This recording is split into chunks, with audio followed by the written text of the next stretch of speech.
Three, two, one.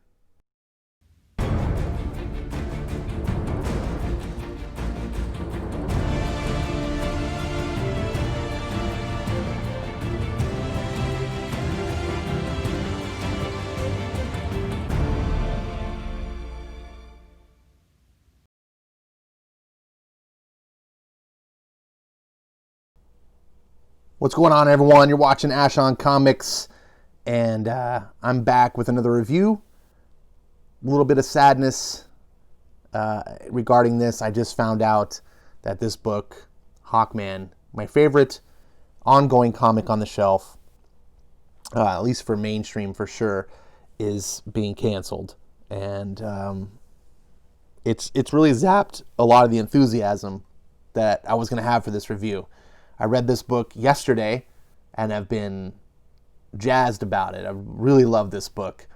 And then I found out today, right before I did the review, that it's being canceled. So I'm going to try to not really dwell on that. Let's focus on the book. That's what you're here for.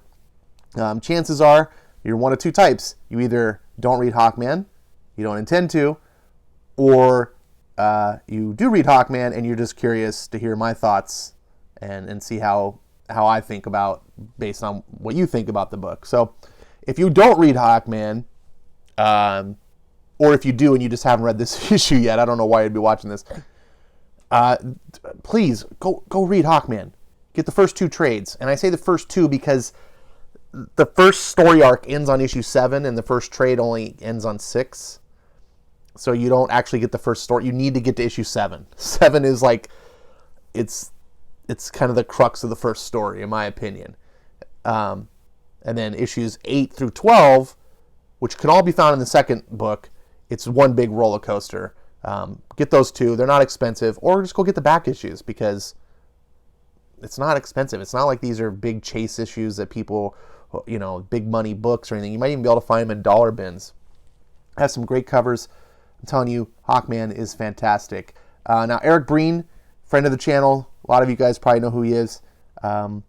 He exclaimed or proclaimed, or whatever the term is, that this was the best single issue of Hawkman the best single issue of comics in 2020, which Robert Venditti, the writer of this book, actually responded. I thought that was pretty cool. I don't disagree with Eric in this. Well, that's not true. I do disagree with Eric, but I'm not going to disagree with Eric, if that makes sense. What I'm trying to say is, I don't think this is the best single issue of comics that I've read in 2020. However, I could see why someone does. There's really no argument to be made to say, Eric, you're wrong. This is a book that is not undeserving of that sort of acclaim, I should say. I love this cover here by Michael Yannon. I wish Hawkman had better cover. Well, actually, it's had some great alternate covers. Anyways, this book is being skipped out on. Speaking of skipped out on, what is this fandom? It's a 2-page ad by DC Fandom. I have no idea what this is. No idea. And I've been seeing it around the internet. You devoted 2 whole pages to ads to something, and I walk away going, still don't know what it is. This is why you're failing, DC. You don't know how to market your stuff. 2 whole pages. I don't know. And since I don't know, I don't care. Speaking about not knowing or not caring, Beast Boy ad. Does anyone read Hawkman? Does anyone? Please put in the comments if you read Hawkman and you are interested in Beast Boy. This Cami Garcia young adult book. I don't think there's a single person that Hawkman, the audience for Hawkman, would care about this book. And you might say, well, Ash, maybe they have kids. Well, to that I would argue, if you have kids and you're giving them this shit, you're not doing their kids a service. Have them read Hawkman. Comics are supposed to be for kids. Why do we need comics for kids? Comics themselves are for kids. It's like making Saturday morning cartoons for kids. That's what they... Anyways, we start off. Deep space. Still nothing, Adam? It doesn't make sense. The subatomic tracking beacon I planted inside Hawkman's skull should be pinging back. Where did Carter and Hawkwoman go? Beep, beep, beep, beep. Is it them? Yes, but what? Massive energy readings, increasing exponentially. This isn't just them, Strange. Beep, beep, beep, beep, beep, and it's going off. And man, just already this first page, I like these two characters, by the way. I love how Hawkman's got these kind of like dude bro friends that kind of help him from time to time. But it's just really cool reading Adam Strange not being the Tom King sort of like beta male kind of dude. Like, anyways, I'm going to digress. Something is happening. Now, if you remember, if you've been following Hawkman this whole time, the whole thing is that Carter Hall, Hawkman, I don't want to spoil things for people who haven't don't just stop this video if you're not a Hawkman person. Go get the books. Don't spoil shit. I'm telling you. So Carter Hall is the Deathbringer. He is the right-hand man to this Dark Lord that lies beyond the void, whatever they call him. And he's responsible for the deaths and slavery of millions of lives. And he's repentant. He's trying to overcome and make right all the misdeeds that he's done. He knows that he can never undo the past, but all he can do now is work towards the future and make the future a better place. And so he reincarnates through space and time until he saves as many lives as he caused the loss of. So that's kind of his penance. And the reason he's even able to do this is because of the love of his life, Shiera, who saw this goodness in him.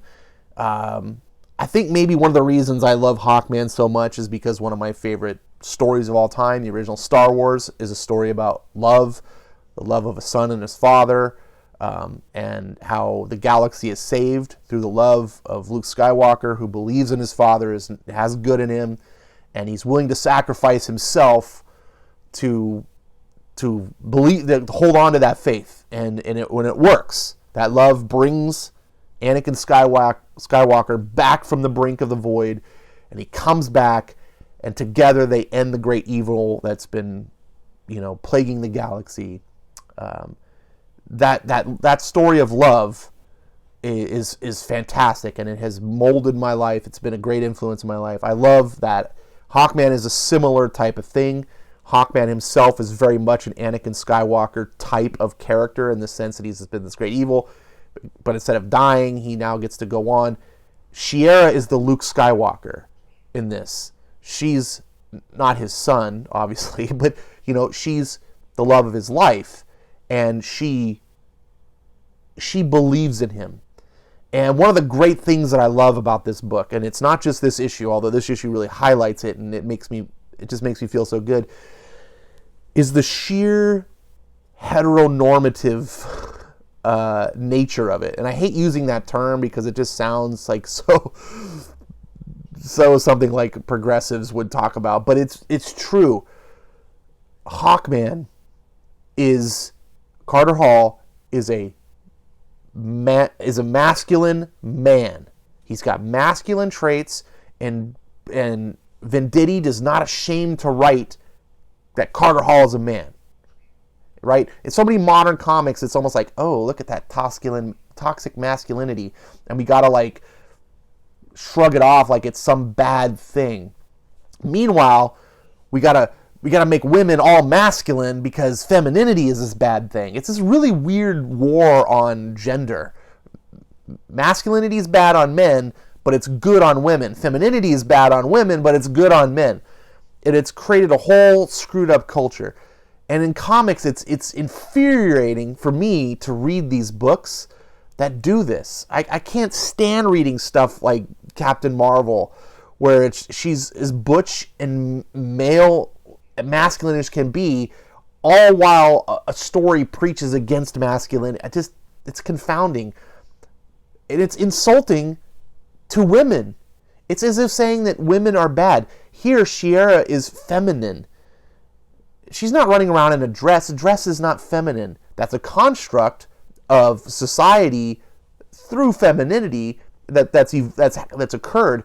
But feminine is in the support. Shiera naturally wants to support Carter Hall, her man. She naturally nurtures him, believes in him, guides him to being great. And he succeeds only when she's there to make him whole. It's a great, wondrous partnership. It's so, I don't want to say wholesome, that just sounds corny, but it is. It just, God, it's weird to read something that just feels normal and human.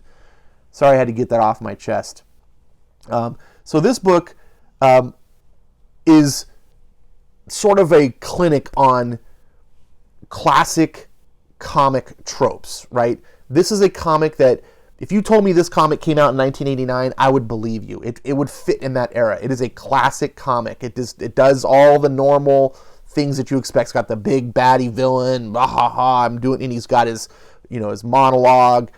That he's, and if you're a person who's, I hate that, well, then why are you reading comics? Like, this is something that's going to appeal to comic lovers. However, if you are a person who's like, well, I like modern comics, I think the older books feel a little old-timey-ish, well, this doesn't feel old-timey-ish either. It's this wonderful sort of hybrid that transcends eras.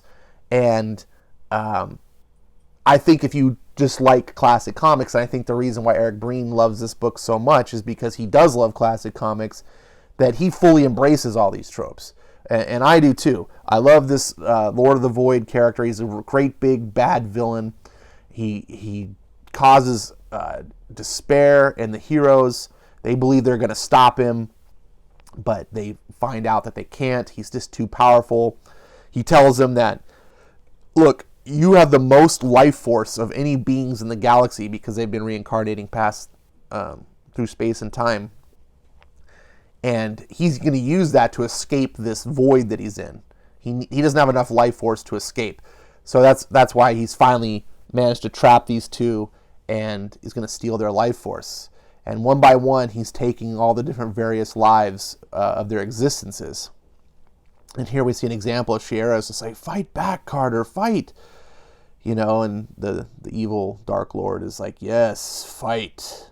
Once I've exhausted you, no being will be able to oppose me. And it's just, it's so indicative. I don't feel like it's a copy at all, but it does feel indicative of, or, it evokes that same themes in the end of Return of the Jedi, or the Emperor's like, good, haha, you will be mine, like just that triumphant, like, we all know we're reading this book. We know the heroes are going to win. It's comics. But to what end? What will it cost them to win? And that's a great hero story, right? We know Superman's always going to win, right? Batman always wins. Like, we know we're not going to, but it's when the comic has you pause and go, but what's this going to cost? That's when you can really, in an ongoing comic, that's when you can do some great stuff. And we see Carter here losing hope, and Shiera's not. We can't fight him. And finally he's done. He's like, I love you, Shay. Across time and space, I love you. And she's just like, I love, it's been a lot of lives. We meet our end together. And she's been loyal and steadfast to him. Even at the end, she is happy. Not happy to die, but she wouldn't trade, like, she's not leaving him. She's not feeling like, damn it, you caught, like, I'm going to die because of you. Like, she wouldn't be anywhere else but right here with her man. And it's just like, God, this feels so good. And he's like, it is a lot of lives. And Carter has an epiphany. Let's give it to him. So they have this bold plan to thwart the Dark Lord by overloading with every life they have. And so here's a play on a trope of like, I'm going to sacrifice my life, I'm going to lay down my life to beat the bad guy. But in the case of Hawkman and Hawkwoman, they have hundreds of lives, thousands. I don't know how many lives they have. And they're giving up all those lives, every life through time and space, to beat the bad guy. And it's a simple kind of story. There's nothing really complex here that Venditti, but it evokes the emotion. And if you've been reading since issue 1, you're going to really care about it. If you just dived into Hawkman, this is your first issue, it's probably not going to, be that impactful. But here you go. And of course, the bad guy loses. And what was I saying before? What does it cost? And all the people are free. And this is, again, it's common tropes. And then Adam Strange. I keep wanting to say Doctor Strange. Adam Strange and the Atom show up too late. Adam, I see them. Who? And the Atom's just like, oh no, I didn't get to say goodbye. And they're all sad, and the people look at him and say, they saved us. And you see this emotional, tear-ridden face of the Atom, and he's like, I think they did more than that. They saved everyone. And it's a story of sacrifice. Now, there's more to this book. You can see this is page 17 out of 24. And I've already spoiled a lot. I'm not going to continue on because there is some reveals. It's not a big M. Night Shyamalan twist, but there's some nice reveals. And the story, there's more to tell about the story. But this is the emotional impact. And what Venditti does that is so impressive is not that he tells this big, complicated, sophisticated story full of words and, bombarding you with his prose. No, what Venditti impresses you with is the elegance and the simplicity of his story and still making a powerful impact. Hawkman has not been a perfect book through 26 issues. There have been some ups and downs, most notably after issue 13. It took a couple of dips. It had the Year of the Villain crossover. It never once became a bad comic, but it did become sort of just an okay comic for a while. I didn't really care about the Shadow Thief story. The Year of the Villain, Sky Tyrant stuff was better, but the art kind of slipped. And then that was over, and then boom, when Hawkwoman shows up, it's like right into sequel territory. And when I say sequel, I consider the first 12 issues an arc, and this is the sequel to that arc. And here we are revisiting all the lore that made everyone fall in love with this Venditti run of Hawkman. I cannot praise this book enough. I can criticize it. The art isn't my favorite. I don't need to tell you or not whether or not you're going to like the art. You're going to see for yourself. But what I will say, I'm very happy that the artist was able to convey the facial emotion of these characters. When I was reading this book, following the story, and I could see how the characters felt, it got me. So this is a 5-star book. It's rare that I give 5 stars to an ongoing book. I don't think it's the best single issue that I've read in comics in 2020. But if you do, if Eric does, maybe you're right and I'm wrong. But I still think it's great. Thanks for watching this review. Leave your comments below. Like, subscribe, do all that stuff. But read Hawkman. By all means, go back. Tell me, if you are reading Hawkman, tell me what you love about it. I love to hear. This is one of the books that makes me want to read comics.